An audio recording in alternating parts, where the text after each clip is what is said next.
This is the fourth video of our e-learning module concerning termsheet terms. In this video, we will focus on the terms that reflect the control of the company. Specifically, we will go through these terms. Good. Let's get started from the top. Preference shares. When a company is incorporated, a certain amount of shares are issued.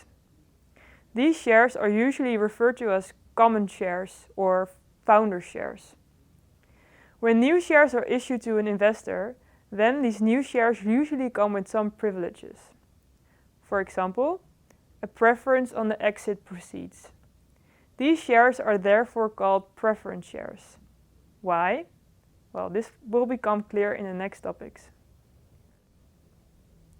In case of shareholder decisions, there are three types of level of decisions. The first one is simple majority. Certain activities in the company require approval or a decision of the shareholders. In case of a simple majority, at least 50% of the represented shares in the company, are needed to pass the resolution. For example, you have 5 shareholders, each holding 20% of the shares. Then you need at least 3 shareholders to agree on a resolution for it to pass. The second decision level is with a qualified majority. This usually has the goal to act as a veto. In the case of the earlier example of 5 shareholders, where each holds 20% of the shares, if each shareholder has a veto on certain topics, then the qualified majority is set to 81%. This means that a resolution will only pass if all shareholders agree. The final and third decision level is the investor majority. This is similar to the above qualified majority, but in this case it's limited to the preference shareholders. The investors representing a majority of the preference shares need to agree in order for a resolution to pass. Why these 3 types? First, note that not each decision the management team of the company needs to make requires approval of the shareholders. There is a limited list defined where, for each item, a certain type of majority is required. For example, the qualified majority type, or the minority protection, protects a single shareholder with a minority share against decisions of the simple majority that could financially harm the minority shareholder.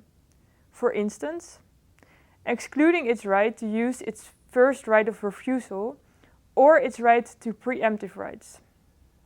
The same applies to the investor majority, but in this case the protection is limited to only the preference shareholders instead of the minority shareholders. And then finally, where there is a simple majority type, which exists because you also want to list other important decisions which require a shareholder decision, but where you don't want to risk a blocking vote of a minority shareholder. This covers all decisions that need to be made by the shareholders. By far though, most company decisions are made by the management board of the company. In case of a startup, a management board ideally comprises of 3 founders who form the management of the startup. For example, the CEO, CTO and CFO.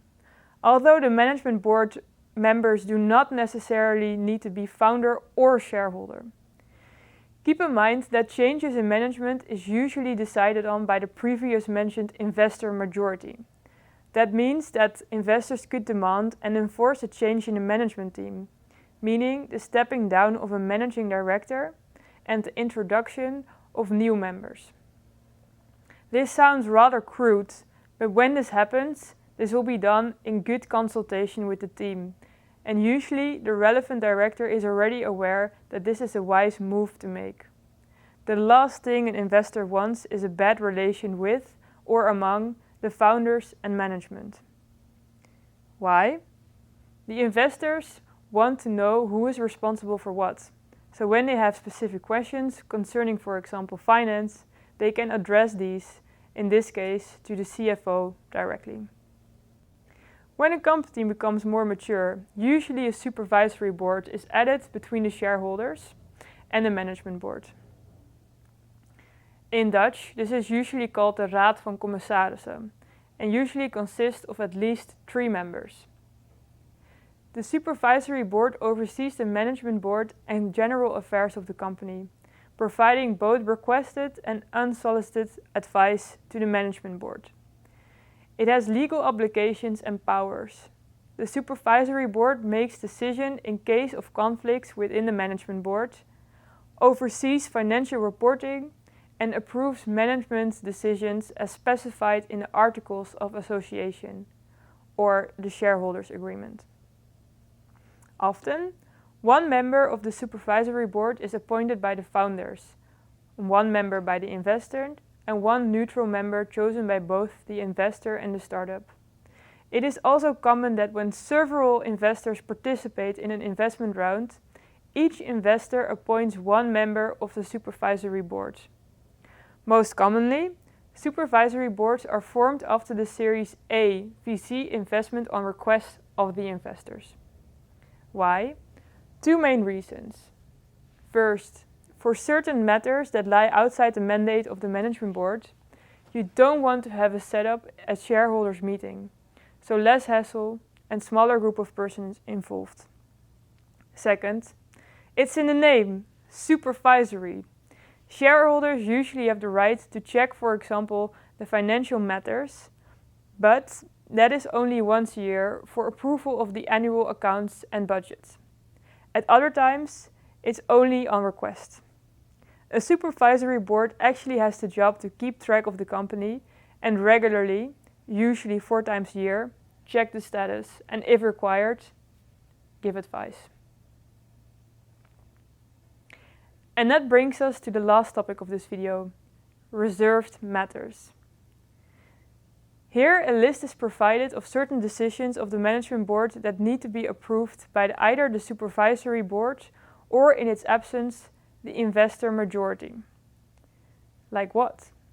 This usually is quite a long list, but to give you an idea, any expenses, loans, commitments, etc. that are not covered by the approved annual budget above a certain threshold, for example 50,000 euros, or the installment of an employee incentive plan like an ESOP or a SAR, or the change of management or management contracts. And why is this? A matter of control. The investors want to protect their investment and thus want a solid control in the important decision that may change the functioning of the company or impact their financial interest in the company. And that concludes this video on control of the company. In the next video we will discuss only one topic, the liquidation preference. This is an important topic that determines how much money you get when the company is sold. See you in the next video.